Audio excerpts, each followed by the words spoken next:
Okay. So if you don't know Randy Luebke, he's well known. I'll give you some of his credentials. He's a registered financial consultant and an independent fiduciary investment advisor. And I think this is a good time to bring up this principle I call the perfect investment, right? What is the perfect investment? What should I invest in? And I have a really good description. Now think about this for a moment. This investment would be 100% safe, so you'd never lose a penny, right? It'd be 100% liquid, so anytime you wanted to get your hands on it, you could do it without paying any fees or penalties or restrictions, whatever. So 100% safe, 100% liquid.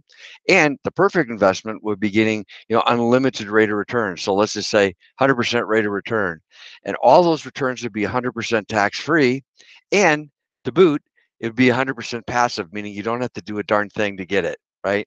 So if you think about it, wouldn't that be the perfect investment? 100% safe, 100% liquid, 100% returns that are 100% tax-free, and you don't have to do nothing, right?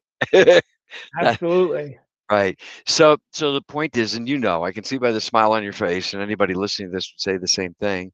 There is no perfect investment, right?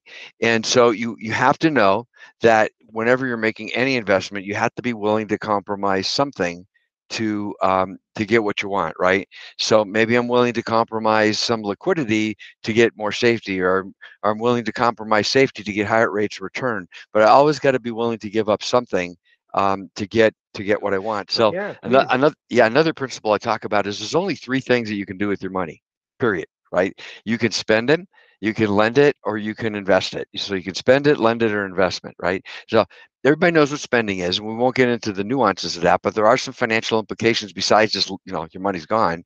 But lending it is, people don't think about it, but when you buy a bond, you're actually lending money to somebody or something, right? You buy a Yes. corporate bond.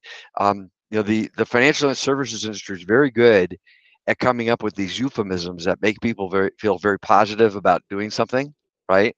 And buying is a real positive action, buying, right? So if I was a corporation and I wanted you to lend you money, you'd lend me money. Well, you might be reticent to do that, but if you want to buy my bonds, that's a pretty positive thing, right? But you're in fact lending money to the corporation. And another even more common example would be you go to your local bank and you put money in the checking account, right? Well, what are you doing? You're lending money to the bank, right? And of course, on a checking account, they're paying you 0% interest, right? And but you're still nonetheless you've loaned money to the bank, yeah, in exchange for having the ability to to write checks from that money in the future.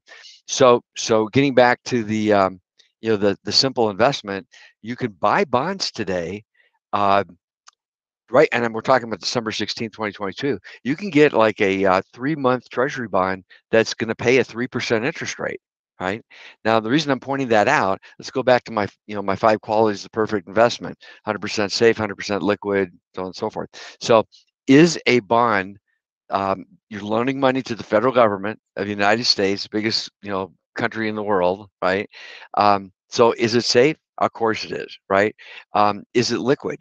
Well, sort of. I mean, it's tied up for 3 months. I mean, 3 months goes by like that, right? So let's just say, yeah, Right. it's almost perfectly liquid. It's not like I could buy it today and get my money out tomorrow, but 3 months.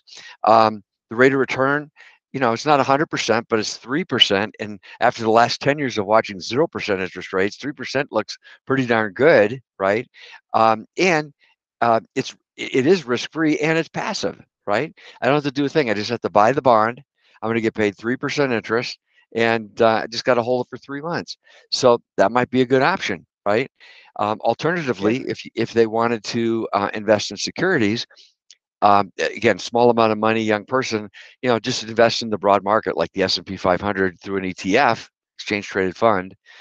Why? Because you get to own a small piece of 500 of the largest companies on the planet, and costs you nothing, basically nothing to do it. So going back to those qualities of investment, is it safe? No. The stock market goes up and down. Is it liquid? Yes. I can buy it this morning and sell it this afternoon, and there's really no fees for doing that. Are the returns good? They are over time. Again, we talked about, over getting time, started. So over time, yeah, they're going to get long pretty good term. long period of time, right? Right. It's tax free. Depends on how you own it. If you own it inside of a Roth, yeah. If you don't, no. But is it passive? Yeah, because you just buy the broad market. So again, going back to what I said 5 minutes ago, keep it simple, right? And then if you just follow those 5 different qualities, just understand what you're going to get, what you're going to give up. That's the way I'd look at it.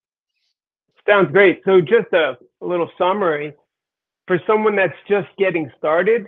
Um, buy an ETF, a ETF that focuses on like hundreds of different stocks from the S&P 500. So an ETF, low cost ETF that covers your stock investments. And then on the other side, you recommend possibly short-term bonds where people can buy these bonds directly, and that's at Treasury Direct, right? Treasury Direct is the website to do that. Yeah, yeah, but they actually have ETFs that simulate the bonds, so you don't even need to go to the hassle of buying the bond directly if you don't want to. You can just buy the ETF that emulates the 3 month Treasury bond and get the same thing with low cost and no hassle. So and we didn't talk about that at the beginning of the recording of the show, Paul, but obviously we're not giving any specific investment advice to anybody. We're not telling anybody. We're just doing general thoughts and ideas here, and again, your question was, how do you get started? And I said, well, keep it simple. That's the bottom line. Keep it simple. And so we just talked about 2 really simple ways to make some pretty decent investments. Either invest in the S&P 500 through an ETF, or maybe invest in the 3 month Treasury bill through an ETF as well.